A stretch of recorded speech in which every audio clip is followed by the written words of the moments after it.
அருணாச்சல பிரதேசம் எங்களுக்கு சொந்தமானது, அதனால உங்க பாஸ்போர்ட் செல்லாதுன்னு சொல்லி இந்திய பயணி ஒருவரை சீன அதிகாரிகள் கேலி செஞ்சது மட்டுமில்லாம சுமார் 18 மணி நேரம் காக்க வச்ச சம்பவம் ரொம்பவே அதிர்ச்சியை ஏற்படுத்த இருக்கு.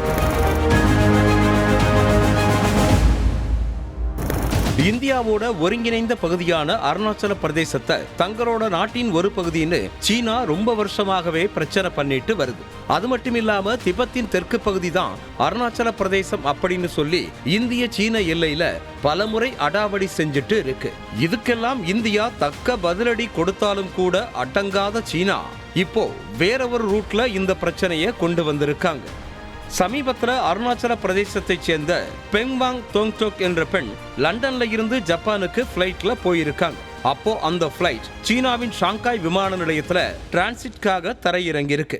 அப்போது இந்திய பயணி பெங்வாங்கோட பாஸ்போர்ட்டை வாங்கிய ஷாங்காய் விமான நிலைய அதிகாரிகள் அருணாச்சல பிரதேசம் சீனாவுக்கு சொந்தமானது, அதனால உங்க பாஸ்போர்ட் செல்லாதுன்னு சொல்லி அங்கேயே நிக்க வச்சிருக்காங்க. அது மட்டும் இல்லாம கிட்டத்தட்ட 18 மணி நேரம் அந்த பெண்ணை அங்கேயே நிக்க வச்சு விசாரணைங்கிற பேர்ல கேலி செஞ்சிருக்காங்க.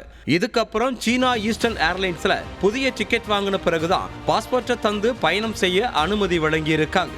இந்த சம்பவத்தை தன்னோட எக்ஸ் பக்கத்துல பகிர்ந்த பெங்வாங் தாங்டோ பிரதமர் மோடி இதுக்கு ஒரு தீர்வு காணணும்னு வலியுறுத்தி இருக்காங்க.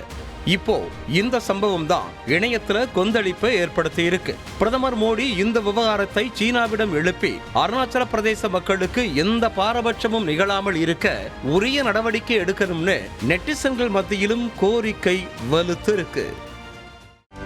செய்திகளை உடனுக்குடனும் துல்லியமாகவும் தெரிந்து கொள்ள சப்ஸ்கிரைப் பண்ணுங்க.